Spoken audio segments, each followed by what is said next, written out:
ਗੁਰੂ ਸਾਹਿਬ ਜੀ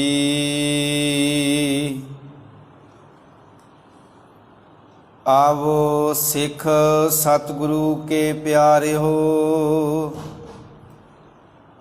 ਗਾਵੋ ਸੱਚੀ ਬਾਣੀ। ਬਾਣੀ ਤਾਂ ਗਾਵੋ ਗੁਰੂ ਕੇਰੀ, ਬਾਣੀਆਂ ਸਿਰ ਬਾਣੀ। ਵਾਹਿਗੁਰੂ ਸਾਹਿਬ ਜੀ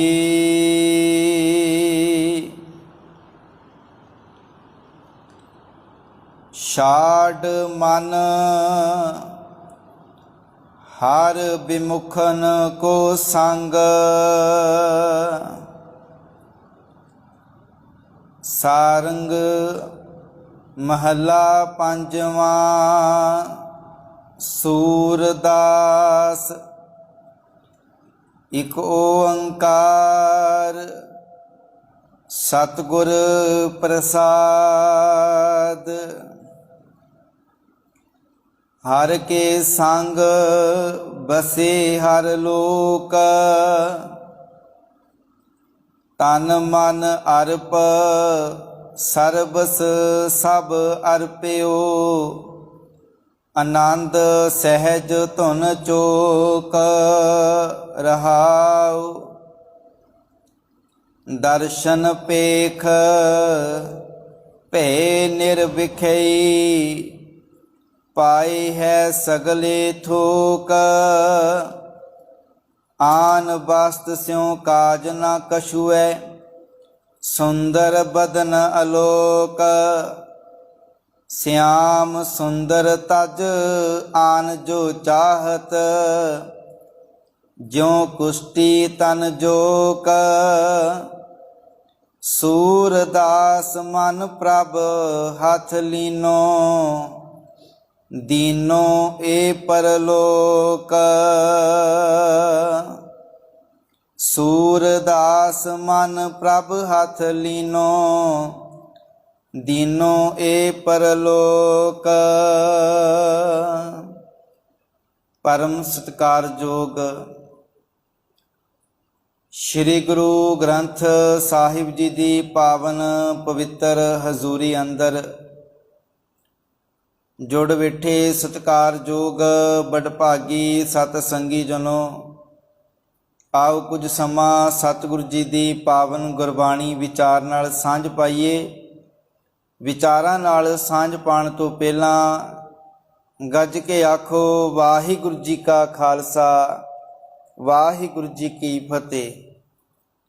ਆਪ ਜੀ ਨੇ ਭਗਤ ਸੂਰਦਾਸ ਜੀ ਦੀ ਰਸਨਾ ਤੋਂ ਉਚਾਰਨ ਕੀਤਾ ਹੋਇਆ ਪਾਵਨ ਸ਼ਬਦ, ਜਿਸ ਦਾ ਪਾਠ ਆਪ ਜੀ ਨੇ ਸ਼ਰਵਣ ਕੀਤਾ ਹੈ। ਇਹ ਪਾਵਨ ਸ਼ਬਦ ਸ਼੍ਰੀ ਗੁਰੂ ਗ੍ਰੰਥ ਸਾਹਿਬ ਜੀ ਦੇ ਪਾਵਨ ਅੰਕ 1253 ਰਾਗ ਸਾਰੰਗ ਦੇ ਅੰਦਰ ਦਰਜ ਹੈ।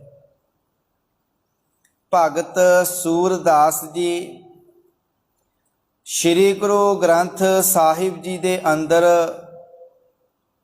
ਉਹਨਾਂ ਦਾ ਜਿਹੜਾ ਇੱਕ ਸ਼ਬਦ ਹੈ, ਜਿਹਨੂੰ ਸ਼ਬਦ ਦੇ ਰੂਪ ਵਿੱਚ ਗਿਣਤੀ ਕੀਤੀ ਜਾਂਦੀ ਹੈ, ਪਰ ਭਗਤ ਸੂਰਦਾਸ ਜੀ ਦੀ ਸਿਰਫ ਇੱਕ ਪੰਕਤੀ ਹੈ ਜੋ ਕਿ ਸ਼੍ਰੀ ਗੁਰੂ ਗ੍ਰੰਥ ਸਾਹਿਬ ਵਿੱਚ ਦਰਜ ਹਨ। ਪਰ ਜਦੋਂ ਸ਼ਬਦਾਂ ਦੀ ਗਿਣਤੀ ਹੁੰਦੀ ਹੈ ਤਾਂ ਉਸ ਇੱਕ ਪੰਕਤੀ ਨੂੰ ਇੱਕ ਸ਼ਬਦ ਦੇ ਰੂਪ ਵਿੱਚ ਮੰਨਿਆ ਜਾਂਦਾ ਹੈ।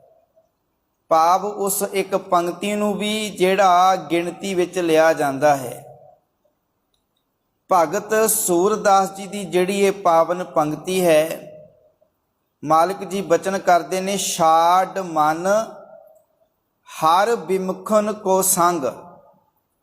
ਸਿਰਫ ਇੰਨੀ ਪੰਕਤੀ ਹੈ ਭਗਤ ਸੂਰਦਾਸ ਜੀ ਦੀ ਸ਼੍ਰੀ ਗੁਰੂ ਗ੍ਰੰਥ ਸਾਹਿਬ ਜੀ ਦੀ ਬਾਣੀ ਅੰਦਰ।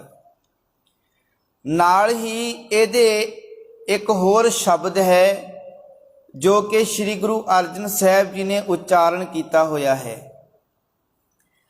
ਤੇ ਇਸ ਗੁਰੂ ਅਰਜਨ ਸਾਹਿਬ ਪਾਤਸ਼ਾਹ ਜੀ ਨੇ ਇਸ ਸ਼ਬਦ ਦੇ ਅੰਦਰ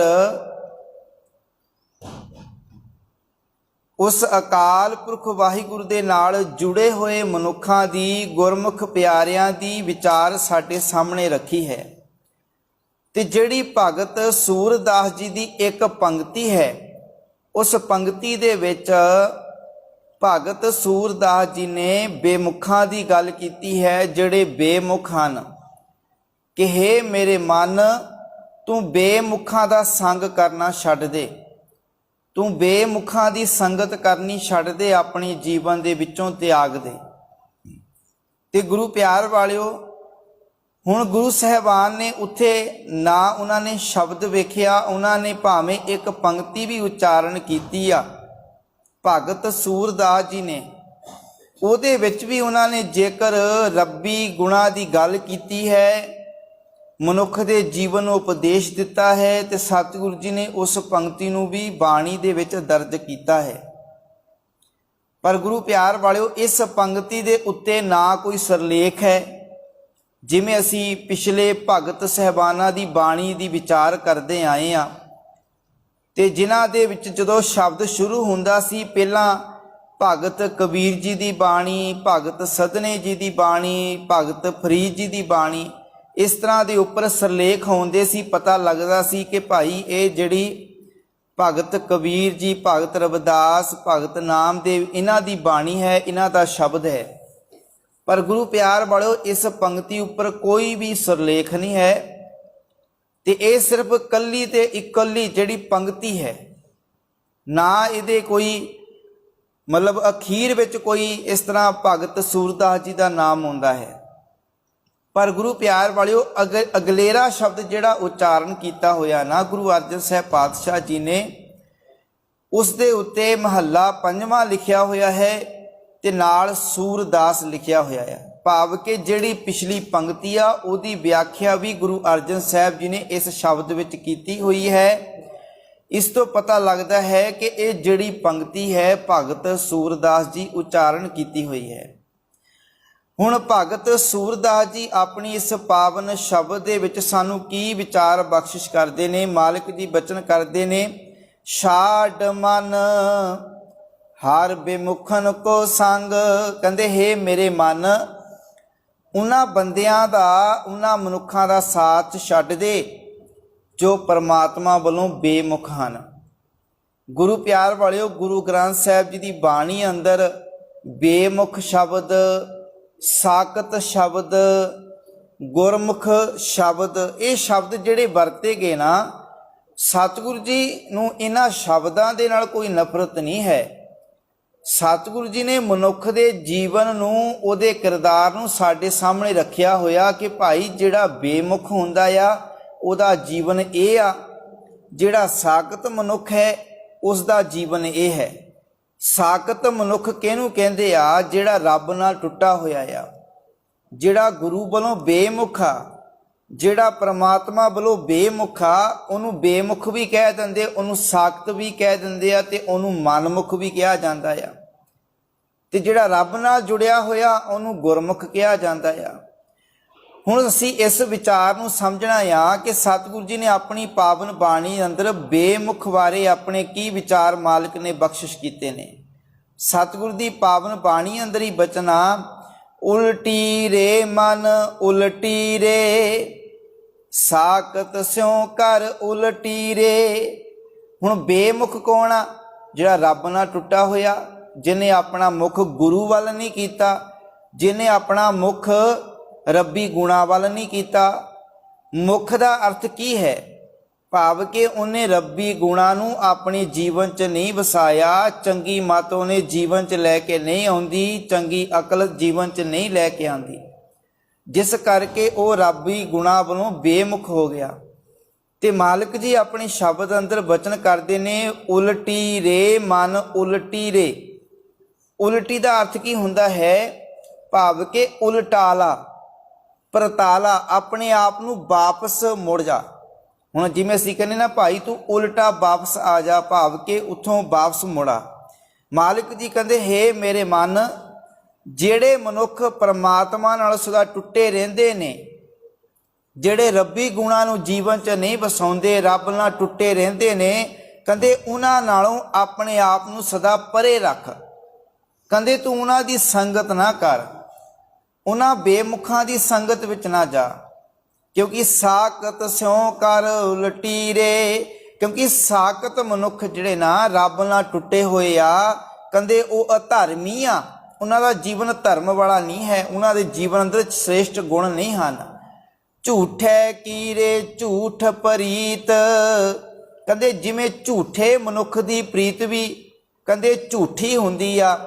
ਛੁਟਕੀ ਰੇ ਮਨ ਛੁਟਕੀ ਰੇ, ਕਹਿੰਦੇ ਇਹ ਕਦੇ ਵੀ ਸਦਾ ਸਾਥ ਨਹੀਂ ਨਿਭਦੀ। ਜਿਹੜਾ ਬੰਦਾ ਝੂਠਾ ਹੁੰਦਾ ਆ ਉਹ ਕਦੇ ਵੀ ਸਾਡੇ ਨਾਲ ਸਾਥ ਨਹੀਂ ਨਿਭਾ ਸਕਦਾ, ਕਿਉਂਕਿ ਉਹ ਆਪਣੇ ਝੂਠ ਨੂੰ ਪੂਰਾ ਕਰਨ ਵਾਸਤੇ, ਆਪਣੀ ਸਵਾਰਥ ਨੂੰ ਪੂਰਾ ਕਰਨ ਵਾਸਤੇ ਸਾਡੇ ਨਾਲ ਜੁੜਿਆ ਹੁੰਦਾ ਆ। ਤੇ ਮਾਲਕ ਜੀ ਕਹਿੰਦੇ ਨੇ ਸਾਕਤ ਸੰਗ ਨਾ ਛੁਟਕੀ ਰੇ, ਕਹਿੰਦੇ ਫਿਰ ਸਾਕਤ ਮਨੁੱਖ ਦੀ ਸੰਗਤ ਵਿੱਚ ਰਿਹਾ, ਤੇਰਾ ਜੀਵਨ ਕਹਿੰਦੇ ਵਿਕਾਰਾਂ ਤੋਂ ਨਹੀਂ ਬਚ ਸਕਦਾ, ਬੁਰਾਈਆਂ ਤੋਂ ਨਹੀਂ ਬਚ ਸਕਦਾ। ਜਿਹੜਾ ਰੱਬ ਨਾਲ ਟੁੱਟਾ ਹੋਇਆ ਉਹ ਸਾਡੇ ਜੀਵਨ ਨੂੰ ਰੱਬ ਨਾਲ ਕਿਵੇਂ ਜੋੜ ਸਕਦਾ ਆ। ਗੁਰੂ ਪਿਆਰ ਵਾਲਿਓ, ਪਾਤਸ਼ਾਹ ਜੀ ਦੀ ਪਾਵਨ ਬਾਣੀ ਦਾ ਬਚਨ ਆ, ਕਹਿੰਦੇ ਸਾਕਤ ਹਰ ਰਸ ਸਾਧ ਨਾ ਜਾਣਿਆ। ਕਹਿੰਦੇ ਜਿਹੜੇ ਸਾਕਤ ਮਨੁੱਖ ਨੇ ਉਹਨਾਂ ਨੇ ਪਰਮੇਸ਼ਰ ਦੇ ਨਾਮ ਦਾ ਸਵਾਦ ਨਹੀਂ ਜਾਣਿਆ, ਪਰਮੇਸ਼ਰ ਦੇ ਨਾਮ ਦਾ ਆਨੰਦ ਨਹੀਂ ਜਾਣਿਆ। ਤਿਨ ਅੰਤਰ ਹੋਮੈ ਕੰਡਾਏ, ਕਹਿੰਦੇ ਉਹਨਾਂ ਅੰਦਰ ਹੰਕਾਰ ਦਾ ਕੰਡਾ ਆ। ਭਾਵ ਜਿਹੜੇ ਮਨੁੱਖ ਹੰਕਾਰੀ ਆ, ਜਿਹੜੇ ਕ੍ਰੋਧੀ ਆ, ਜਿਹੜੇ ਪੰਜਾਂ ਵਿਕਾਰਾਂ ਦੇ ਵਸ ਵਿੱਚ ਆ, ਜਿਨ੍ਹਾਂ ਦੇ ਜੀਵਨ ਅੰਦਰ ਪੰਜਾਂ ਵਿਕਾਰਾਂ ਦਾ ਪ੍ਰਭਾਵ ਹੈ, ਉਹ ਕੀ ਆ? ਸਾਕਤ ਨੇ, ਰੱਬ ਨਾਲ ਟੁੱਟੇ ਹੋਏ ਨੇ, ਅਧਰਮੀ ਆ। ਜੀਵਨ 'ਚ ਧਰਮ ਨਹੀਂ ਹੈ, ਜੀਵਨ 'ਚ ਗੁਣ ਨਹੀਂ ਹੈ, ਲਿਆਕਤ ਸਮਝ ਨਹੀਂ ਹੈ। ਤੇ ਪਾਤਸ਼ਾਹ ਜੀ ਕਹਿੰਦੇ ਨੇ ਜਿਉ ਕਾਜਰ ਭਰ ਮੰਦਰ ਰਾਖਿਓ, ਜੋ ਪੈਸੇ ਕਾ ਲੁਖੀ ਰੇ। ਮਾਲਕ ਜੀ ਕਹਿੰਦੇ ਨੇ ਜਿਵੇਂ ਕੋਈ ਘਰ ਕਾਲਖ ਦੇ ਨਾਲ ਭਰਿਆ ਹੋਵੇ, ਜਿਵੇਂ ਕਾਲਖ ਦੀ ਕੋਠੜੀ ਹੋਵੇ, ਮਤਲਬ ਇੱਕ ਕਮਰੇ ਦੇ ਵਿੱਚ ਕਾਲਖ ਆ। ਹੁਣ ਜਿਹੜਾ ਉਸ ਕਾਲਖ ਵਾਲੀ ਕੋਠੀ ਦੇ ਵਿੱਚ ਜਾਵੇਗਾ ਉਹ ਸਾਫ ਸੁਥਰਾ ਵਾਪਸ ਥੋੜ੍ਹਾ ਆਉਣਾ, ਉਹਨੂੰ ਵੀ ਕਾਲਖ ਲੱਗ ਜਾਵੇਗੀ। ਇਸੇ ਤਰ੍ਹਾਂ ਮਾਲਕ ਜੀ ਕਹਿੰਦੇ ਨੇ ਜਿਹੜੇ ਮਨੁੱਖ ਰੱਬ ਨਾਲ ਟੁੱਟੇ ਹੋਏ ਮਨੁੱਖਾਂ ਦੀ ਸੰਗਤ ਕਰਨਗੇ, ਜਿਹੜੇ ਬੁਰੇ ਬੰਦਿਆਂ ਦੀ ਸੰਗਤ ਕਰਨਗੇ, ਵਿਕਾਰਾਂ ਵਾਲੇ ਮਨੁੱਖਾਂ ਦੀ ਸੰਗਤ ਕਰਨਗੇ, ਕਹਿੰਦੇ ਉਹਨਾਂ ਮਨੁੱਖਾਂ ਦੇ ਜੀਵਨ ਅੰਦਰ ਵੀ ਵਿਕਾਰ ਬੁਰਾਈ ਆ ਜਾਵੇਗੀ। ਭਾਵ ਜਿਹੜੇ ਭੈੜੇ ਮਨੁੱਖਾਂ ਦੀ, ਗਲਤ ਮਨੁੱਖਾਂ ਦੀ ਸੰਗਤ ਕਰਨਗੇ ਤੇ ਜੀਵਨ ਫਿਰ ਉਹੋ ਜਿਹਾ ਬਣਨਾ ਨਾ। ਹੁਣ ਜੇ ਕੋਈ ਨਸ਼ੇ ਕਰਨ ਵਾਲੇ ਮਨੁੱਖਾਂ ਦੀ ਸੰਗਤ ਕਰ ਲਵੇ ਤੇ ਫਿਰ ਮਨੁੱਖ ਨਸ਼ੇ ਕਰੇਗਾ। ਅਸਲ ਵਿੱਚ ਜਿਹੜੇ ਨਸ਼ੇ ਕਰਨ ਵਾਲੇ ਮਨੁੱਖ ਨੇ, ਜਿਹੜੇ ਗਲਤ ਕੰਮ ਕਰਨ ਵਾਲੇ ਮਨੁੱਖ ਨੇ, ਅਸੀਂ ਉਹਨਾਂ ਦੀ ਸੰਗਤ ਨਹੀਂ ਕਰਨੀ। ਸਾਡਾ ਜੀਵਨ ਕਿਰਦਾਰ ਇੰਨਾ ਉੱਚਾ ਹੋਵੇ ਕਿ ਉਹ ਸਾਡੀ ਸੰਗਤ ਕਰਨ ਤੇ ਉਹਨਾਂ ਦਾ ਜੀਵਨ ਬਦਲ ਜਾਵੇ।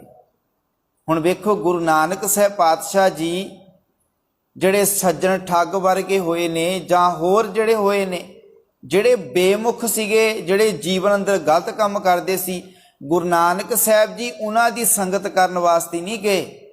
ਗੁਰੂ ਨਾਨਕ ਸਾਹਿਬ ਜੀ ਉਹਨਾਂ ਕੋਲ ਗਏ, ਪਰ ਉਹ ਗੁਰੂ ਨਾਨਕ ਸਾਹਿਬ ਜੀ ਦੀ ਸੰਗਤ ਕਰ ਰਹੇ ਨੇ। ਉਹਨਾਂ ਨੇ ਗੁਰੂ ਨਾਨਕ ਸਾਹਿਬ ਪਾਤਸ਼ਾਹ ਦੀ ਸੰਗਤ ਕੀਤੀ ਤੇ ਜੀਵਨ ਜਿਹੜਾ ਬੇਮੁਖਾਂ ਤੋਂ ਗੁਰਮੁਖਾਂ ਵਾਲਾ ਬਣ ਗਿਆ।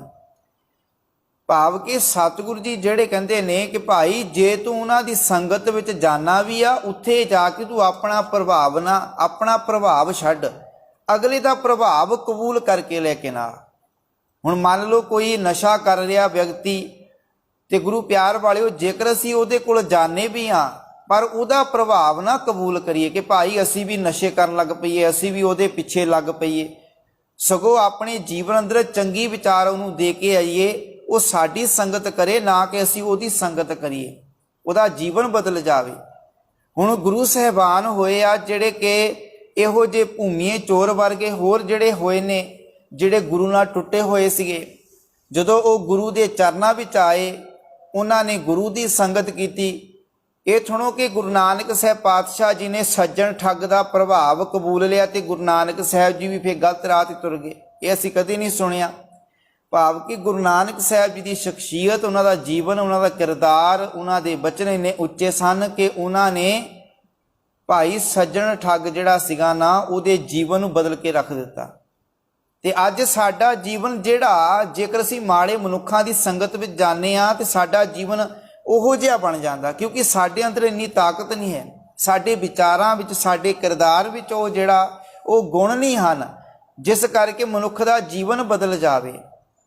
ਕਿਉਂਕਿ ਮਨੁੱਖ ਨੂੰ ਪਹਿਲਾਂ ਆਪਣਾ ਜੀਵਨ ਬਦਲਣਾ ਪੈਣਾ, ਫਿਰ ਹੀ ਉਹ ਦੂਜੇ ਦਾ ਜੀਵਨ ਬਦਲ ਸਕਦਾ ਆ।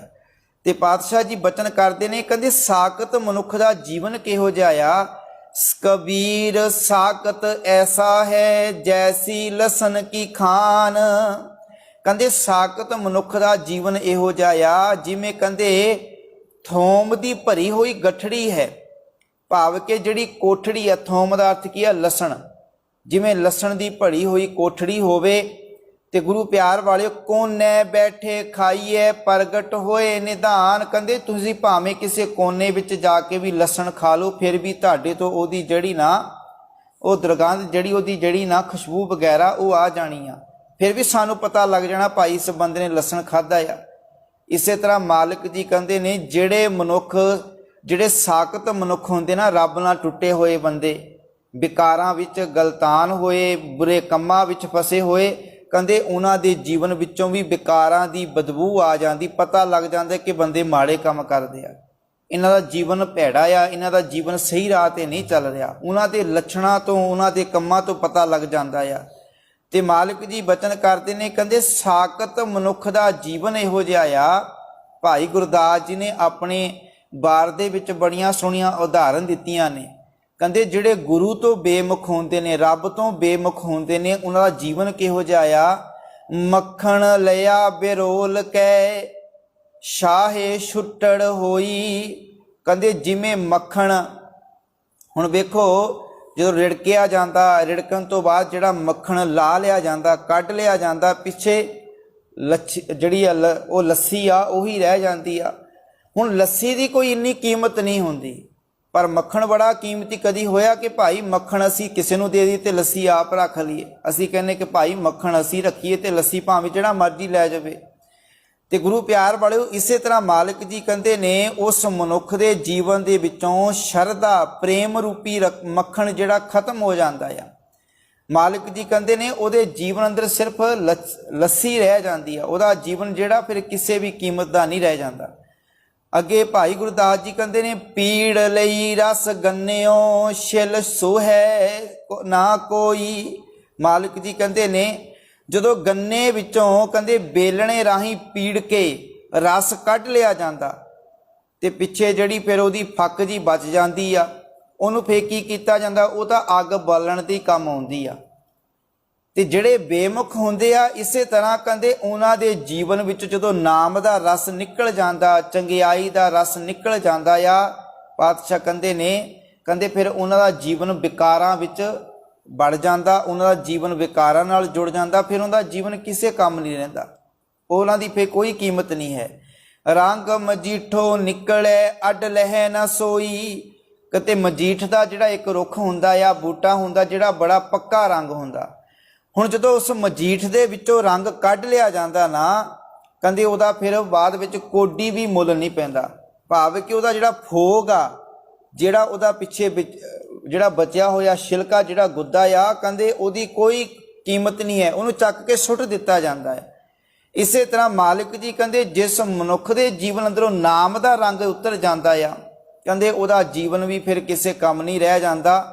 ਫਿਰ ਕਹਿੰਦੇ ਉਹ ਵੀ ਇਸ ਤਰ੍ਹਾਂ ਹੀ ਰੋਲਦਾ ਆ, ਭਟਕਦਾ ਹੈ ਜੀਵਨ ਦੇ ਅੰਦਰ। ਬਾਸ ਲਈ ਫੁੱਲ ਵਾੜੀਓ ਫਿਰ ਮਿਲੇ ਨਾ ਢੋਈ। ਕਹਿੰਦੇ ਹੁਣ ਫੁੱਲਾਂ ਦੇ ਵਿੱਚੋਂ ਬਾਸ਼ਨਾ ਲੈ ਲਈ ਆ, ਫਿਰ ਆਸਰਾ ਨਹੀਂ ਮਿਲਦਾ, ਭਾਵ ਕਿ ਫਿਰ ਸਾਰੇ ਜੂਠੇ ਕਰਕੇ ਸੁੱਟ ਦਿੱਤੇ ਜਾਂਦੇ। ਹੁਣ ਵੇਖੋ ਸਾਰੇ ਫੁੱਲ ਲੈ ਕੇ ਆਉਂਦੇ ਆ, ਕਿਸੇ ਨੇ ਮਾਲਾ ਬਣਾ ਲਈ, ਕਿਸੇ ਨੇ ਕੁਛ ਬਣਾਇਆ। ਹੁਣ ਜਿੰਨਾ ਚਿਰ ਖੁਸ਼ਬੂ ਸੀ, ਹਰੇ ਭਰੇ ਸੀ ਤੇ ਬੜੀ ਉਹਦੀ ਕੀਮਤ ਸੀਗੀ, ਪਰ ਜਦੋਂ ਉਹਨਾਂ ਚੋਂ ਬਾਸ਼ਨਾ ਖਤਮ ਹੋ ਗਈ, ਸੁੱਕ ਗਏ, ਫਿਰ ਕਹਿੰਦੇ ਉਹਨਾਂ ਦੀ ਕੋਈ ਕੀਮਤ ਨਹੀਂ, ਫਿਰ ਸੁੱਟ ਦਿੱਤੇ ਗਏ। ਇਸੇ ਤਰ੍ਹਾਂ ਮਨੁੱਖਾਂ ਦਾ ਜੀਵਨ ਆ ਕਿ ਜਿਨ੍ਹਾਂ ਦੇ ਜੀਵਨ ਵਿੱਚੋਂ ਗੁਣਾਂ ਦੀ ਖੁਸ਼ਬੂ, ਗੁਣਾਂ ਦੀ ਬਾਸ਼ਨਾ ਖਤਮ ਹੋ ਜਾਂਦੀ ਆ, ਫਿਰ ਉਹਨਾਂ ਦਾ ਜੀਵਨ ਵੀ ਕਹਿੰਦੇ ਇਸ ਤਰ੍ਹਾਂ ਫੋਕਾ ਹੋ ਜਾਂਦਾ ਆ, ਉਹ ਵੀ ਸੜ ਜਾਂਦੇ ਨੇ, ਜੀਵਨ 'ਚ ਉਹਨਾਂ ਦੀ ਵੀ ਕੋਈ ਅਹਿਮੀਅਤ ਨਹੀਂ ਰਹਿ ਜਾਂਦੀ। ਹੁਣ ਜਿਹਦੇ ਅੰਦਰ ਗੁਣਾਂ ਦੀ ਖੁਸ਼ਬੂ ਨਹੀਂ ਆ ਰਹੀ, ਜਿਹਨੇ ਅੰਦਰ ਅਕਲ ਸਮਝ ਨਹੀਂ ਹੈ, ਫਿਰ ਉਸ ਮਨੁੱਖ ਦਾ ਜੀਵਨ ਵੀ ਕਿਸੇ ਕੰਮ ਨਹੀਂ ਹੈ। ਮਾਲਿਕ ਜੀ ਕਹਿੰਦੇ ਜੇਕਰ ਜੀਵਨ ਦਾ ਚੰਗੀ ਅਕਲ ਨਹੀਂ ਹੈ ਤੇ ਫਿਰ ਮਾੜੀ ਅਕਲ ਮਾੜੀ ਸਮਝ ਹੋਵੇਗੀ ਨਾ। ਜੇ ਚੰਗੀ ਮੱਤ ਨਹੀਂ ਹੈ ਤੇ ਫਿਰ ਭੈੜੀ ਮਾਤੀ ਉਹਦੇ ਜੀਵਨ 'ਚ ਹੋਵੇਗੀ। ਕਹਿੰਦੇ ਕਾਇਆ ਹੰਸ ਬਿਸ਼ੁੰਨਿਆ ਤਿਸ ਕੋ ਨਾ ਸਥੋਈ। ਮਾਲਿਕ ਜੀ ਕਹਿੰਦੇ ਨੇ ਜਦੋਂ ਹੁਣ ਸਰੀਰ ਦੇ ਵਿੱਚੋਂ ਸਵਾਸ ਨਿਕਲ ਜਾਣ ਫਿਰ ਉਹ ਸਰੀਰ ਕਿਸ ਕੰਮ ਰਹਿ ਜਾਂਦਾ? ਉਹਨੂੰ ਕੀ ਕੀਤਾ ਜਾਂਦਾ? ਸਾੜਿਆ ਜਾਂਦਾ, ਦੱਬਿਆ ਜਾਂਦਾ ਆ। ਜਿੰਨਾ ਚਿਰ ਸਵਾਸ ਸੀ ਉਹਦੀ ਕਦਰ ਸੀ ਤੇ ਗੁਰੂ ਪਿਆਰ ਵਾਲਿਓ ਉਹਦੇ ਨਾਲ ਗੱਲਾਂ ਬਾਤਾਂ ਵੀ ਕੀਤੀਆਂ ਜਾਂਦੀਆਂ। ਸਵਾਸ ਸੀ ਫਿਰ ਬੰਦਾ ਬੋਲਦਾ ਵੀ ਸੀ, ਸਾਰੇ ਕਦਰ ਵੀ ਕਰਦੇ ਸੀ। ਪਰ ਜਦੋਂ ਸਵਾਸ ਖਤਮ ਹੋ ਗਏ ਫਿਰ ਸਾੜ ਦਿੱਤਾ ਗਿਆ, ਫਿਰ ਧਰਤੀ ਦੱਬ ਦਿੱਤਾ ਗਿਆ। ਇਹੋ ਜਿਹਾ ਮਨੁੱਖ ਦਾ ਜੀਵਨ ਆ। ਜਦੋਂ ਜੀਵਨ ਦੇ ਵਿੱਚੋਂ ਗੁਣ ਖਤਮ ਹੋ ਗਏ ਫਿਰ ਉਹਦਾ ਜੀਵਨ ਜਿਹੜਾ ਕਿਸੇ ਵੀ ਕੀਮਤ ਦਾ ਨਹੀਂ ਰਹਿ ਜਾਵੇਗਾ। ਬੇਮੁਖ ਸੁੱਕੇ ਰੁੱਖ ਜਿਉਂ ਵੇਖੈ ਸਭ ਲੋਈ। ਕਹਿੰਦੇ ਬੇਮੁਖ ਲੋਕਾਂ ਦਾ ਹਾਲ ਕਿਹੋ ਜਿਹਾ ਹੁੰਦਾ ਆ? ਕਹਿੰਦੇ ਜਿਵੇਂ ਸੁੱਕਾ ਰੁੱਖ ਹੁੰਦਾ ਨਾ, ਸੁੱਕੇ ਰੁੱਖ ਦਾ ਕੀ ਹਾਲ ਹੁੰਦਾ ਆ ਕਿ ਉਹਨੂੰ ਸੁੱਕੇ ਰੁੱਖ ਨੂੰ ਵੱਢ ਲਿਆ ਜਾਂਦਾ ਆ। ਉਹਨੂੰ ਵੱਢ ਕੇ ਫਿਰ ਕੀ ਅੱਗ ਵਿੱਚ ਬਾਲਿਆ ਜਾਂਦਾ ਆ, ਉਹ ਗਲ ਜਾਂਦਾ ਆ ਜਾਂ ਫਿਰ ਬਾਲ ਲਿਆ ਜਾਂਦਾ ਆ। ਇਸੇ ਤਰ੍ਹਾਂ ਸੁੱਕੇ ਮਨੁੱਖਾਂ ਦਾ ਹਾਲ ਆ, ਭਾਵ ਜਿਨ੍ਹਾਂ ਦਾ ਜੀਵਨ ਵਿਕਾਰਾਂ ਕਰਕੇ ਸੁੱਕ ਜਾਂਦਾ ਆ। ਜਦੋਂ ਗੁਰੂ ਨਾਲ ਬੇਮੁਖ ਹੋ ਗਏ ਫਿਰ ਜੀਵਨ ਤਾਂ ਸੁੱਕਣਾ ਹੀ ਆ, ਵਿਕਾਰਾਂ ਦੇ ਵਿੱਚ, ਬੁਰਾਈਆਂ ਵਿੱਚ। ਫਿਰ ਕਹਿੰਦੇ ਉਹਨਾਂ ਦਾ ਜੀਵਨ ਵੀ ਕਹਿੰਦੇ ਇਸ ਤਰ੍ਹਾਂ ਖਤਮ ਹੋ ਜਾਂਦਾ ਆ। ਉਹਨਾਂ ਦੇ ਜੀਵਨ ਦੀ ਵੀ ਕੋਈ ਕਦਰ ਨਹੀਂ ਰਹਿ ਜਾਂਦੀ ਜਿਹੜੇ ਰੱਬ ਨਾਲੋਂ ਬੇਮੁਖ ਹੋਏ ਪਏ ਆ। ਮਾਲਿਕ ਜੀ ਕਹਿੰਦੇ ਸਾਕਤ ਸਮਾਨ ਕਹੀਏ ਬਹੁ ਲੋਭੀ। ਕਹਿੰਦੇ ਰੱਬ ਨਾਲ ਟੁੱਟੇ ਹੋਏ ਮਨੁੱਖ ਜਿਹੜੇ ਨਾ ਬੜੇ ਲੋਭੀ ਹੁੰਦੇ ਆ, ਲਾਲਚੀ ਹੁੰਦੇ ਆ। ਬਹੁ ਦੁਰਮਤ ਮੈਲ ਭਰੀਜੇ। ਕਹਿੰਦੇ ਉਹ ਕੁੱਤੇ ਦੇ ਸੁਭਾਅ ਵਾਲੇ ਕਹੇ ਜਾਂਦੇ ਹਨ, ਭਾਵ ਉਹਨਾਂ ਦਾ ਸੁਭਾਅ ਜਿਹੜਾ ਕੁੱਤੇ ਵਰਗਾ, ਭਾਵ ਜਿਹੜਾ ਕੁੱਤਾ ਲਾਲਚੀ ਹੁੰਦਾ ਆ ਫਿਰ ਉਹਨਾਂ ਦੇ ਅੰਦਰ ਵੀ ਲਾਲਚ ਆ ਜਾਂਦਾ, ਉਹਨਾਂ ਦਾ ਜੀਵਨ ਵੀ ਉਸ ਕੁੱਕਰ ਵਰਗਾ ਬਣ ਜਾਂਦਾ ਆ। ਮਾਲਿਕ ਜੀ ਕਹਿੰਦੇ ਉਹਨਾਂ ਦੇ ਅੰਦਰ ਦੁਰਮਤ ਭੈੜੀ ਮੱਤ ਹੁੰਦੀ ਆ, ਉਹ ਖੋਟੀ ਚਾਲ ਚੱਲਦੇ ਨੇ। ਆਪਨ ਸਵਾਏ ਕਰੇ ਬਹੁ ਬਾਤਾਂ। ਹੁਣ ਵੇਖੋ ਸਾਖਤ ਮਨੁੱਖ ਜਿਹੜੇ ਨਾ ਆਪਣੀ ਗਰਜ ਦੀ ਖਾਤਰ ਬਹੁਤ ਗੱਲਾਂ ਕਰਦੇ ਆ। ਹੁਣ ਵੇਖੋ ਜਿਹਨੇ ਬੰਦੇ ਨੇ ਆਪਣੀ ਗਰਜ ਪੂਰੀ ਕਰਨੀ, ਮੇਰਾ ਸਵਾਰਥ ਪੂਰਾ ਹੋਵੇ, ਤੁਹਾਡੇ ਨਾਲ ਬੜੀਆਂ ਪਿਆਰ ਭਰੀਆਂ ਮਿੱਠੀਆਂ ਗੱਲਾਂ ਕਰੇਗਾ। ਤੇ ਮਾਲਿਕ ਜੀ ਕਹਿੰਦੇ ਨੇ ਤਿਨਕਾ ਵਿਸਾ ਕਿਆ ਕੀਜੇ। ਕਹਿੰਦੇ ਉਹਨਾਂ ਦਾ ਕਦੇ ਵੀ ਵਿਸਾ ਭਰੋਸਾ ਨਹੀਂ ਕਰਨਾ ਚਾਹੀਦਾ। ਜਦੋਂ ਉਹਦਾ ਸਵਾਰਥ ਪੂਰਾ ਹੋ ਗਿਆ, ਉਹਨੇ ਮਤਲਬ ਕੱਢ ਲਿਆ, ਤੇਰੇ ਨਾਲ ਸਾਂਝ ਉਹਨੇ ਤੋੜ ਲੈਣੀ ਆ, ਫਿਰ ਤੇਰੀ ਵੀ ਕਿਸੇ ਨੇ ਕੋਈ ਬਾਤ ਨਹੀਂ ਪੁੱਛਣੀ। ਉਹ ਉਨਾ ਚਿਰ ਤੇਰੇ ਨਾਲ ਜੁੜਿਆ ਹੋਇਆ ਜਿੰਨਾ ਚਿਰ ਉਹਦੇ ਸਵਾਰਥ ਉਹਨਾਂ ਦੀ ਗਰਜ ਨਹੀਂ ਪੂਰੀ ਹੋ ਰਹੀ ਆ।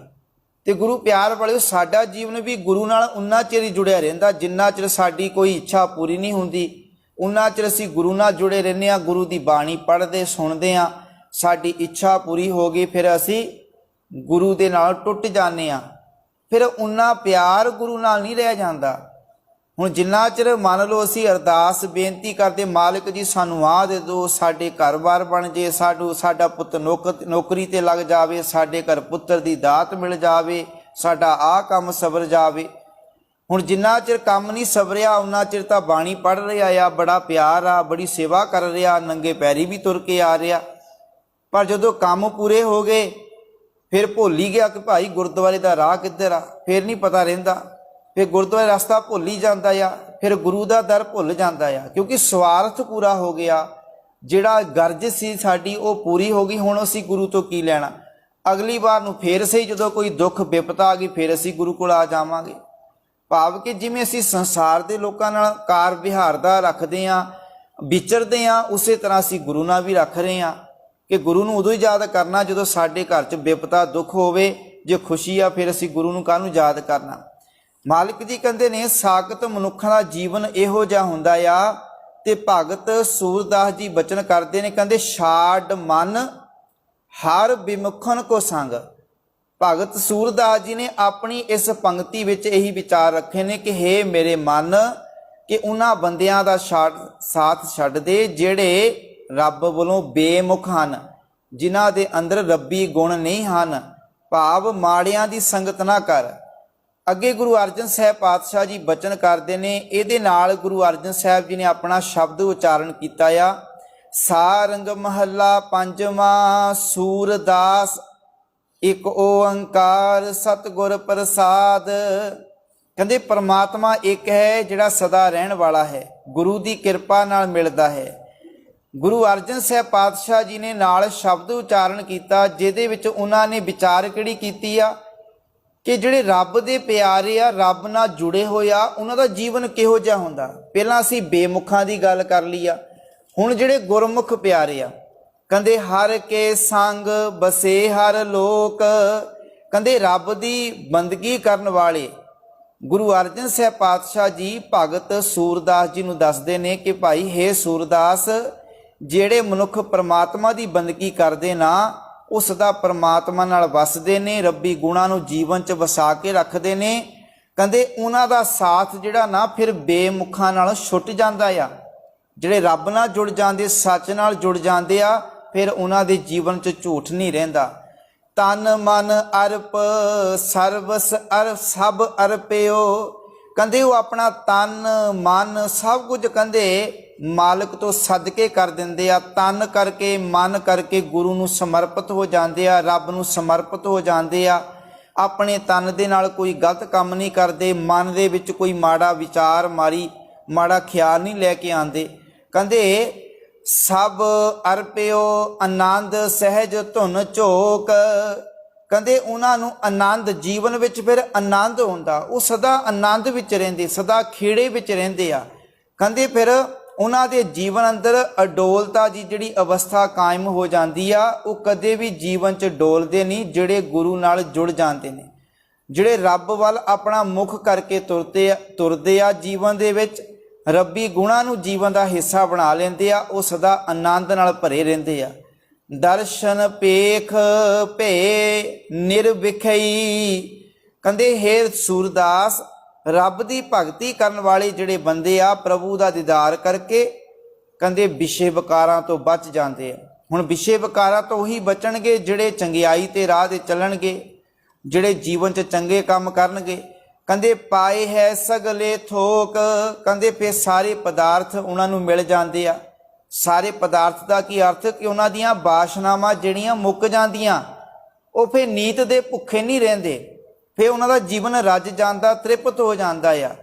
ਮਾਲਿਕ ਜੀ ਕਹਿੰਦੇ ਫਿਰ ਜਿਹੋ ਜਿਹਾ ਉਹਨਾਂ ਨੂੰ ਜੀਵਨ 'ਚ ਪ੍ਰਾਪਤ ਹੁੰਦਾ, ਉਹਦੇ ਵਿੱਚ ਹੀ ਰਹਿ ਕੇ ਆਪਣੇ ਜੀਵਨ 'ਚ ਆਨੰਦ ਮਾਣਦੇ ਆ।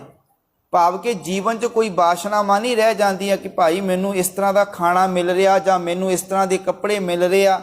ਉਹ ਕਹਿੰਦੇ ਫਿਰ ਸਾਦਾ ਜੀਵਨ ਹੀ ਬਤੀਤ ਕਰਦੇ ਆ। ਫਿਰ ਜਿਹੋ ਜਿਹਾ ਮਾਲਕ ਦੀ ਰਜ਼ਾ ਵਿੱਚ ਰਹਿ ਕੇ ਉਹਨਾਂ ਨੂੰ ਜੋ ਮਾਲਕ ਰਿਜ਼ਕ ਦਿੰਦਾ ਆ, ਜੋ ਮਾਲਕ ਦਾ ਭਾਣਾ, ਉਹਦੇ ਵਿੱਚ ਰਹਿ ਕੇ ਜੀਵਨ ਨੂੰ ਬਤੀਤ ਕਰਦੇ ਨੇ।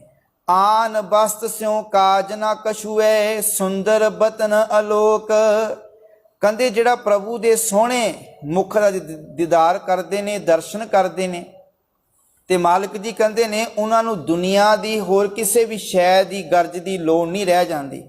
ਕਿਉਂਕਿ ਭਗਤ ਸਹਿਬਾਨ ਉਹਨਾਂ ਦਾ ਜੀਵਨ, ਕਿਉਂਕਿ ਜਿਹੜੀ ਉਹ ਕਿਰਤ ਕਰਦੇ ਰਹੇ, ਚਾਹੇ ਭਗਤ ਕਬੀਰ ਦੇ ਜੀਵਨ ਦੀ ਗੱਲ ਕਰ ਲਈਏ, ਰਵਿਦਾਸ ਮਹਾਰਾਜ ਦੀ ਗੱਲ ਕਰ ਲਈਏ, ਜਿਹੜੀ ਉਹ ਕਿਰਤ ਕਰਦੇ ਰਹੇ ਉਸੇ ਕਿਰਤ ਨਾਲ ਜੁੜੇ ਰਹੇ। ਤੇ ਸਾਰੀ ਉਮਰ ਕਿ ਉਹਨਾਂ ਨੇ ਇਹ ਨਹੀਂ ਕਿ ਬਹੁਤ ਵੱਡੇ ਮਹਿਲ ਬਣਾ ਲਏ, ਬਹੁਤ ਪੈਸਾ ਇਕੱਠਾ ਕਰ ਲਿਆ, ਦੌਲਤ ਇਕੱਠੀ ਕਰ ਲਈ, ਅਜੇ ਵੀ ਉਹਨਾਂ ਮਨ ਵਿੱਚ ਭੁੱਖ ਹੋਵੇਗੀ, ਨਹੀਂ। ਜੀਵਨ ਰੱਜ ਗਿਆ, ਸਬਰ ਸੰਤੋਖ ਨਾਲ ਭਰ ਗਿਆ। ਕਹਿੰਦੇ ਹੁਣ ਜੀਵਨ 'ਚ ਕੋਈ ਗਰਜ ਨਹੀਂ ਰਹਿ ਗਈ। ਸਿਆਮ ਸੁੰਦਰ ਤਜ ਆਨ ਜੋ ਚਾਹਤ, ਕਿਉਂਕਿ ਸੰਸਾਰ ਦੇ ਅੰਦਰ ਮਨੁੱਖ ਕੋਲ ਧਨ ਦੌਲਤ ਸਭ ਕੁਝ ਹੈ, ਫਿਰ ਵੀ ਮਨੁੱਖ ਰੋਣ ਧੋਣੇ ਵਿੱਚ ਹੀ ਪਿਆ ਹੋਇਆ ਆ। ਪਰ ਗੁਰੂ ਪਿਆਰ ਵਾਲੇ ਫਿਰ ਵੀ ਉਹਨਾਂ ਦੇ ਜੀਵਨ ਵਿੱਚ ਆਨੰਦ ਨਹੀਂ ਹੈ, ਖੇੜਾ ਨਹੀਂ ਹੈ। ਪਰ ਉਹ ਭਗਤ ਜਨ ਜਿਹੜੇ ਰੱਬ ਨਾਲ ਜੁੜੇ ਹੋਏ ਆ, ਉਹਨਾਂ ਦੇ ਜੀਵਨ ਅੰਦਰ ਇਹੋ ਜਿਹਾ ਕੁਝ, ਭਾਵੇਂ ਧਨ ਦੌਲਤ ਹੋਰ ਕੁਛ ਨਹੀਂ ਹੈ, ਪਰ ਉਹ ਫਿਰ ਵੀ ਆਨੰਦ ਵਿੱਚ ਸਦਾ ਖੁਸ਼ ਰਹਿੰਦੇ ਨੇ, ਖੇੜੇ ਵਿੱਚ ਰਹਿੰਦੇ ਨੇ। ਕਹਿੰਦੇ ਸਿਆਮ ਸੁੰਦਰ ਤਜ ਆਨ ਜੋ ਚਾਹਤ, ਮਾਲਕ ਜੀ ਕਹਿੰਦੇ ਨੇ ਜਿਹੜੇ ਮਨੁੱਖ ਸੋਹਣੇ ਸਾਂਵਲੇ ਸੱਜਣ ਪ੍ਰਭੂ ਨੂੰ ਵਿਸਾਰ ਕੇ ਕਹਿੰਦੇ ਹੋਰ ਪਦਾਰਥਾਂ ਦੀ ਲਾਲਸਾ ਕਰਦੇ ਨੇ, ਜਿਉਂ ਕੁਸ਼ਟੀ ਤਨ ਜੋਕ, ਮਾਲਕ ਜੀ ਕਹਿੰਦੇ ਨੇ ਉਹਨਾਂ ਦਾ ਜੀਵਨ ਕਿਹੋ ਜਿਹਾ ਆ। ਕਹਿੰਦੇ ਉਹਨਾਂ ਦਾ ਜੀਵਨ ਉਸ ਜੋਕ ਵਰਗਾ ਆ। ਜੋਕ ਜਿਹੜਾ ਇੱਕ ਨਿੱਕਾ ਜਿਹਾ ਜੀ ਹੁੰਦਾ, ਜੋਕ ਕਹਿ ਦਿੰਦੇ ਆ, ਜਿਹੜੀ ਖੂਨ ਚੂਸਦੀ ਆ। ਮਾਲਕ ਜੀ ਕਹਿੰਦੇ ਜਿਵੇਂ ਕਿਸੇ ਕੋੜੀ ਦੇ ਸਰੀਰ ਤੇ ਲੱਗ ਕੇ ਉਹ ਜੋਕ ਜਿਹੜੀ ਨਾ ਗੰਦਗੀ ਚੂਸਦੀ ਆ, ਇਵੇਂ ਪਦਾਰਥਾਂ ਦੀ ਲਾਲਸਾ ਵਿੱਚ ਪੈਣ ਵਾਲੇ ਮਨੁੱਖ ਵੀ ਆਪਣੇ ਜੀਵਨ ਅੰਦਰ ਕਹਿੰਦੇ ਵਿਕਾਰਾਂ ਵਾਲੀ ਗੰਦਗੀ ਚੂਸਦੇ ਆ। ਭਾਵ ਕਿ ਆਪਣੇ ਅੰਦਰ ਇਹ ਪਦਾਰਥਾਂ ਨੂੰ ਇਕੱਠੇ ਕਰਨ ਵਿੱਚ ਲੱਗੇ ਰਹਿੰਦੇ ਆ। ਮਾਲਕ ਜੀ ਕਹਿੰਦੇ ਜਿਹੜੇ ਪ੍ਰਭੂ ਨੂੰ ਵਿਸਾਰ ਦਿੰਦੇ ਨੇ, ਸੂਰਦਾਸ ਮਨ ਪ੍ਰਭ ਹੱਥ ਲੀਨੋ, ਦੀਨੋ ਏ ਪਰਲੋਕ। ਅਖੀਰ ਵਿੱਚ ਸਤਿਗੁਰੂ ਜੀ ਕਹਿੰਦੇ ਨੇ, ਕਹਿੰਦੇ ਹੇ ਸੂਰਦਾਸ, ਕਹਿੰਦੇ ਜਿਨ੍ਹਾਂ ਦਾ ਮਨ ਪ੍ਰਭੂ ਦੇ ਚਰਨਾਂ ਵਿੱਚ ਜੁੜ ਜਾਂਦਾ ਆ, ਪ੍ਰਭੂ ਨੇ ਜਿਨ੍ਹਾਂ ਦਾ ਮਨ ਆਪਣੇ ਹੱਥ ਵਿੱਚ ਲੈ ਲਿਆ, ਕਹਿੰਦੇ ਉਹ ਲੋਕ ਤੇ ਪਰਲੋਕ ਕਹਿੰਦੇ ਦੋਵੇਂ ਆਨੰਦ ਵਿੱਚ ਰਹਿੰਦੇ ਨੇ। ਚਾਹੇ ਚੱਲ ਰਹੇ ਸਮੇਂ ਵਿੱਚ, ਆਉਣ ਵਾਲੇ ਸਮੇਂ ਵਿੱਚ ਉਹਨਾਂ ਦਾ ਜੀਵਨ ਕਹਿੰਦੇ ਖੁਸ਼ ਰਹਿੰਦਾ ਆ, ਖੇੜੇ ਨਾਲ ਭਰਿਆ ਰਹਿੰਦਾ ਆ। ਭਗਤ ਸੂਰਦਾਸ ਜੀ ਨੇ ਬੇਮੁਖਾਂ ਦੀ ਗੱਲ ਕੀਤੀ ਸੀ ਤੇ ਨਾਲ ਹੀ ਗੁਰੂ ਅਰਜਨ ਸਾਹਿਬ ਜੀ ਨੇ ਆਪਣਾ ਸ਼ਬਦ ਐਡ ਕਰਕੇ ਸਾਡੇ ਸਾਹਮਣੇ ਇਹ ਵਿਚਾਰ ਰੱਖੇ ਨੇ ਕਿ ਭਾਈ ਭਗਤ ਸੂਰਦਾਸ ਜੀ ਨੂੰ ਇਹ ਵੀ ਸਮਝਾਇਆ ਕਿ ਜਿਹੜੇ ਰੱਬ ਦੇ ਪਿਆਰੇ ਹੁੰਦੇ ਆ ਉਹਨਾਂ ਦਾ ਜੀਵਨ ਆਨੰਦ ਨਾਲ ਭਰ ਜਾਂਦਾ ਆ। ਰੱਬ ਦੇ ਗੁਣਾਂ ਨੂੰ ਜੀਵਨ 'ਚ ਵਸਾਉਣ ਦੇ ਕਰਕੇ ਸਾਡਾ ਜੀਵਨ ਬੇਮੁਖਾਂ ਤੋਂ ਬਚ ਜਾਵੇਗਾ। ਸਤਿਗੁਰੂ ਜੀ ਨੇ ਉਸ ਦਾ ਹੱਲ ਵੀ ਦੱਸ ਦਿੱਤਾ ਆ। ਸੋ ਗੁਰੂ ਪਿਆਰ ਵਾਲਿਓ, ਸਾਡਾ ਜੀਵਨ ਰੱਬੀ ਗੁਣਾਂ ਦੇ ਨਾਲ ਜੁੜ ਜਾਵੇ, ਸਾਡਾ ਜੀਵਨ ਗੁਰਮੁਖ ਪਿਆਰਿਆਂ ਵਾਲਾ ਬਣ ਜਾਵੇਗਾ। ਜੀਵਨ 'ਚ ਚੰਗਿਆਈ ਵਾਲੇ ਕੰਮ ਕਰੀਏ, ਜੀਵਨ ਦੇ ਅੰਦਰ ਚੰਗੀ ਮੱਤ ਲੈ ਕੇ ਆਈਏ, ਫਿਰ ਸਾਡਾ ਜੀਵਨ ਜਿਹੜਾ ਸਾਕਤ ਮਨੁੱਖਾਂ ਵਰਗਾ ਨਹੀਂ ਹੋਵੇਗਾ ਜਿਹੜੇ ਰੱਬ ਨਾਲ ਟੁੱਟੇ ਹੋਏ ਆ। ਰੱਬ ਨਾਲ ਟੁੱਟਣਾ ਕੀ ਆ? ਸੱਚ ਨੂੰ ਜੀਵਨ 'ਚੋਂ ਤਿਆਗ ਦੇਣਾ, ਚੰਗਿਆਈ ਨੂੰ ਜੀਵਨ 'ਚੋਂ ਤਿਆਗ ਦੇਣਾ ਤੇ ਔਗਣਾਂ ਨੂੰ ਜੀਵਨ 'ਚ ਵਸਾ ਲੈਣਾ। ਇਹ ਹੈ ਸਾਕਤ ਮਨੁੱਖ ਦੀ ਹਾਲਤ। ਸਤਿਗੁਰੂ ਜੀ ਕਿਰਪਾ ਰਹਿਮਤ ਕਰਨ ਕਿ ਸਾਡਾ ਜੀਵਨ ਗੁਰਮੁਖਾਂ ਵਾਲਾ ਬਣ ਜਾਵੇ। ਵਿਚਾਰਾਂ ਕਰਦੇ ਹਾਂ ਭੁੱਲਾਂ ਦੀ ਖਿਮਾ, ਫਤਿਹ ਨਾਲ ਸਾਂਝ ਪਾਈਏ। ਵਾਹਿਗੁਰੂ ਜੀ ਕਾ ਖਾਲਸਾ, ਵਾਹਿਗੁਰੂ ਜੀ ਕੀ ਫਤਿਹ। ਰਾਮ ਕਲੀ ਮਹੱਲਾ ਤੀਜਾ। ਆਨੰਦ ਏਕ ਓੰਕਾਰ ਸਤਿਗੁਰ ਪ੍ਰਸਾਦ। ਆਨੰਦ ਭਇਆ ਮੇਰੀ ਮਾਏ ਸਤਿਗੁਰ